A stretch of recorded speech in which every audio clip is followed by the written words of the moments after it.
محمد عبدالرشید صاحب لندن سے. جی رشید صاحب السلام علیکم ورحمۃ اللہ.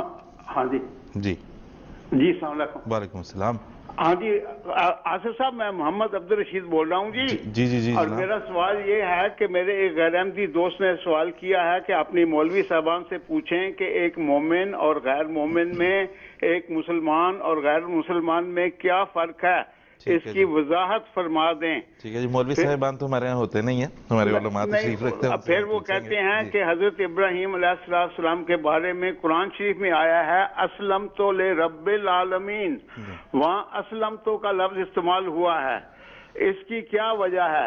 اور آپ اپنے خلیفہ صاحب کو امیر المومنین کہتے ہیں، یہ وضاحت طلب کرتے ہیں پلیز. جی ٹھیک ہے جی محمد عبدالرشید صاحب، جزاک اللہ، آپ نے ان کا سوال ہم تک پہنچایا، ہم آگے اپنے علماء کی خدمت میں پیش کریں. دیکھیے عبدالرشید صاحب، امیر المومنین کا مطلب ہے ایمان لانے والوں کا امیر. تو جو ہمارے خلیفۃ المسیح پہ ایمان لائیں گے آپ انہی کے امیر ہیں، آپ منکرین کے امیر تو نہیں ہو سکتے. دوسرا اس بات پہ غور فرمائے کہ قرآن کریم نے اسلام کا لفظ دو مفہوموں میں استعمال فرمایا. ایک تو یہ ہے کہ حضرت رسول پاک صلی اللہ علیہ وسلم کو سچا تسلیم کر لینا، اور ایک ہے وہ مضمون جو حضرت ابراہیم علیہ السلام کے تعلق میں قرآن کریم نے بیان فرمایا کہ اسلم تو میں نے سب کچھ خدا کے سپرد کر دیا. یہ بہت اونچا مقام ہے اسلام کا. چنانچہ دیکھیں حضرت رسول پاک صلی اللہ علیہ وسلم جب ہجرت کر کے مدینہ میں تشریف لائے تو آپ نے حکم دیا کہ مدینہ میں مسلمانوں کی مردم شماری کرائی جائے، کیونکہ مدینہ کی آبادی ملی جلی تھی، اس میں یہودی بھی تھے، چاند عیسائی بھی تھے، مسلمان بھی تھے، مسلمانوں میں مخلصین بھی تھے، منافقین بھی تھے.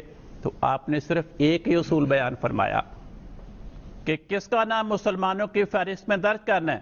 بخاری شریف کی حدیث سے آپ نے فرمایا اکتبوا لی، میرے لیے اس انسان کا نام مسلمانوں کی فہرست میں لکھ لو، من تلفظ بالاسلام من الناس، جو لوگوں میں سے اپنے منہ سے یہ لفظ کہے کہ میں نے اسلام قبول کر لیا.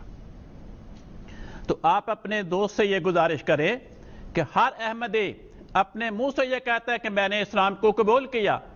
تو اگر آج حضرت محمد مصطفیٰ صلی اللہ علیہ وسلم کی خاطر مسلمانوں کی فہرست بنے گے، اس پہ میرا نام درج ہو جائے گا. اگر کسی مولوی کی فہرست میں، کسی اسمبلی کی فہرست میں، کسی حکمران کی فہرست میں میرا نام مسلمان کی لسٹ میں نہیں ہے تو مجھے اس سے کوئی سروکار نہیں. ایک اور بات پہ غور فرمائے کہ یہ تو ہے نا ایک سادہ سی تعریف کہ جس نے بھی یہ کہا کہ حضرت محمد مصطفیٰ صلی اللہ علیہ وسلم کو میں سچا مانتا ہوں، اسلام کو سچا مانتا ہوں، وہ مسلمان ہے. لیکن آج ہمارے بھائی کیا کہتے ہیں کہ بھئی تم کہو کہ تم غیر مسلم ہو. بھئی غیر مسلم کون ہوگا جو یہ کہے کہ میں حضرت محمد مصطفیٰ صلی اللہ علیہ وسلم کو اور اسلام کو نعوذ باللہ جھوٹا مانتا ہوں. اب اس پہ غور کرے ان کی غیرت ایمانی کہاں گئی. ایک زمانہ تھا کہ اہل اسلام کو اس بات میں خوشی ہوتی تھی کہ میں نے تبلیغ کی، میں نے سمجھایا، میری کوشش کو خدا نے قبول فرمایا، اور اتنے غیر مسلم حضرت محمد مصطفیٰ صلی اللہ علیہ وسلم کو سچا ماننے والے بن گئے. آج تمام فرقے اس بات میں خوشی کا اظہار کرتے ہیں کہ ہم نے اتنے کلمہ پڑھنے والوں کو غیر مسلم قرار دے دیا، اور ہمیں کہتا ہے تم بھی مانو کہ تم غیر مسلم ہو. گویا ہماری زبان سے یہ کہلوانا چاہتے ہیں کہ نعوذ باللہ حضرت محمد مصطفیٰ صلی اللہ علیہ وسلم خدا کے سچے نبی نہیں تھے. بات یہ ہے کہ ہم اپنی جانیں قربان کر سکتے ہیں، اپنے مال قربان کر سکتے ہیں، اپنی عزتیں قربان کر سکتے ہیں، اپنی اولاد کے قربانی دے سکتے ہیں، لیکن کسی قیمت پر ہم حضرت محمد مصطفیٰ صلی اللہ علیہ وسلم کو نعوذ باللہ جھوٹا کہنے کو تیار نہیں ہیں. تو غیر مسلم کون ہوگا جو حضرت محمد مصطفیٰ صلی اللہ علیہ وسلم کو جھوٹا کہے. حضرت بانی جماعت احمدیہ ایک کتاب لکھے ایام الصلح، اس میں آپ اپنی جماعت کو نصیحت کرتے ہوئے فرماتے ہیں کہ ہماری جماعت کو چاہیے کہ لا الہ الا اللہ محمد رسول اللہ پر ایمان رکھے اور اسی پر مرے. تو ہم تو بھائی لا الہ کی خاطر مرنے کے لیے تیار ہیں.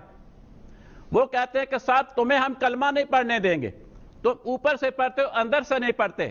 ذرا اس پہلو پہ غور فرمائے. جو انسان اوپر سے کلمہ پڑھے، اوپر اوپر سے اپنے آپ کو مسلمان کہے لیکن دل سے اسلام کا منکر ہو، دل سے حضرت محمد مصطفیٰ صلی اللہ علیہ وسلم کی سچائی کا انکار کرنے والا ہو، شریعت اس کو کیا کہتی ہے؟ منافق کے نام سے موسوم کرتی ہے۔ اب اس بات پہ غور فرمائیں کہ ایک طرف تو ہمارے مخالفین یہ کہتے ہیں کہ ہم تمہیں غیر مسلم مانتے ہیں، ساتھ ہی ہمیں یہ کہتے ہیں کہ تم دل سے کلمہ نہیں پڑھتے، اوپر اوپر سے کلمہ پڑھتے ہو۔ بھئی دونوں میں سے ایک پہلو اختیار کر لیں، یا ہمیں غیر مسلم کہیں یا ہمیں منافق کہیں۔ دونوں فتوے بیک وقت ایک ہی زبان سے ہم پہ نہیں لگ سکتے، یا ہمیں غیر مسلم کہو یا ہمیں منافق کہو۔ اگر ہم منافق ہیں تو آئیے ذرا دیکھیں کہ قرآن پاک کیا کہتا ہے منافق کون ہوتا ہے۔ قرآن پاک میں ایک سورت کا نام ہے سورت المنافقون ہے۔ اللہ تعالیٰ کی رحمت پہ قربان جائیں، اس نے سورت کا نام المنافقون رکھا تاکہ سننے والوں کو، غور کرنے والوں کو سہولت رہے کہ بھئی اگر کسی کو ہم نے منافق کا لیبل لگانا ہے، اس سورت کو پر چھوٹی سورت ہے 1.5 صفحے کی، اس سورت کا آغاز اس بات سے، اور اللہ تعالیٰ فرماتا ہے اے محمد مصطفیٰ صلی اللہ علیہ وسلم، جب تیرے پاس منافقین آتے ہیں تو کہ نشہدو، ہم گواہی دیتے ہیں کہ تو اللہ کا رسول ہے۔ خدا فرماتا ہے اللہ تعالیٰ جانتا ہے کہ تو اللہ کا رسول ہے، لیکن اللہ تعالیٰ ساتھ ہی یہ گواہی دیتا ہے انہم لکاذبون، کہ منافق جھوٹ بول رہے ہیں، وہ دل سے تجھے خدا کا رسول نہیں مانتے۔ ہمارے مخالفین ہم پہ یہی لیبل لگاتے۔ اگلی آیت پہ غور کریں، اس نے منافقین کی نشانی بتا دی کہ کس کو منافق کہنا ہے، منافق کیوں اسلام کا اظہار کرتا ہے اور دل سے اسلام کا منکر ہے۔ فرمایا اتخذوا ایمانہم جنتاً، منافقین نے قسمیں کھا کھا کر اپنے اسلام کا اظہار، اپنے مسلمان ہونے کا اظہار کیوں کیا ہے؟ جنتاً، وہ اپنے اس عمل کو ڈھال بناتے ہیں۔ ڈھال کے لفظ پہ غور کریں، ڈھال کس کو کہتے ہیں؟ جب میدان جنگ میں سپاہی لڑا کرتے تھے، ایک ہاتھ میں تلوار ہوتی تھی، ایک ہاتھ میں ڈھال ہوتی تھی۔ اپنی جان کو دشمن کے حملے سے بچانے کے لیے ڈھال آگے کرتے تھے، اس ڈھال پہ دشمن کا وار روکا کرتے تھے۔ گویا قرآن پاک نے ہمیں یہ حقیقت واشگاف طور پہ بیان فرما دی کہ منافق اوپر اوپر سے اسلام کا، کلمہ شہادت کا اور حضرت محمد مصطفیٰ صلی اللہ علیہ وسلم کی سچائی کا اقرار اور اعلان کیوں کرتا ہے؟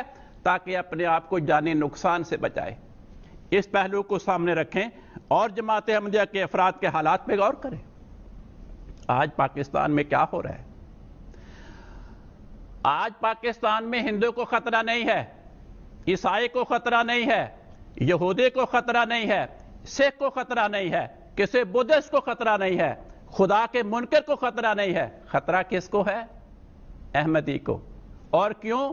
کہتے ہیں اگر تم نے کلمہ پڑھا، اگر تم نے اسلام کی سچائی کا اقرار کیا، تمہیں 3 سال جیل کی سزا دیں گے۔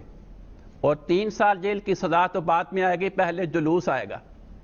وہ کلمہ پڑھنے والے احمدی کی پٹائی کرے گا، اس کو زخمی کرے گا، اس کے مکان کو آگ لگائے گا، اس کا سامان لوٹے گا، پھر مقدمہ چلے گا اور 3 سال جیل کی سزا ہوگی۔ اگر ایک احمدی اپنے آپ کو مسلمان نہ کہے، اسلام کی سچائی کا اقرار نہ کرے، اسلام کی سچائی کا اعلان نہ کرے، کوئی جلوس اس پہ حملہ آور نہیں ہوگا، اس کے خلاف کسی تھانے میں پولیس رپورٹ درج نہیں ہوگی، اسے کوئی جج سزا نہیں دے گا۔ تو آج پاکستان کا ہر پولیس اسٹیشن، پاکستان کی ہر فوجداری عدالت، وہ اس کا ریکارڈ اس بات کا گواہ ہے کہ اس علاقے میں، اس کے حدود میں جتنے بھی احمدی آباد تھے، کتنے درجنوں احمدی بلکہ سینکڑوں احمدی ایسے ہیں جن پر اس جرم میں مقدمہ بازی ہوئی کہ انہوں نے کلمہ پڑھا، انہوں نے کلمہ پڑھا، انہوں نے اپنے آپ کو مسلمان کہا، جلوسوں سے مارے کھائیں۔ تو آج احمدی اپنے آپ کو مسلمان اس لیے نہیں کہتا کہ میں نقصان سے بچ جاؤں، آج احمدی اس لیے اپنے آپ کو مسلمان کہتا پاکستان میں کہ مجھے نقصان پہنچایا جائے۔ تو قرآن کریم کی آیت کہتی ہے کہ منافق اسلام کا اظہار اس لیے کرتا ہے کہ وہ اپنے آپ کو جانی نقصان سے بچائے۔ جماعت احمدیہ کے حالات بتاتے ہیں کہ اگر وہ اسلام کا اظہار نہ کریں تب جانے نقصان سے بچیں گے، اگر اسلام کا اظہار کریں تو جانے نقصان کرے ہر دم جان ہتھیلی پہ رکھ کے کھڑے ہیں۔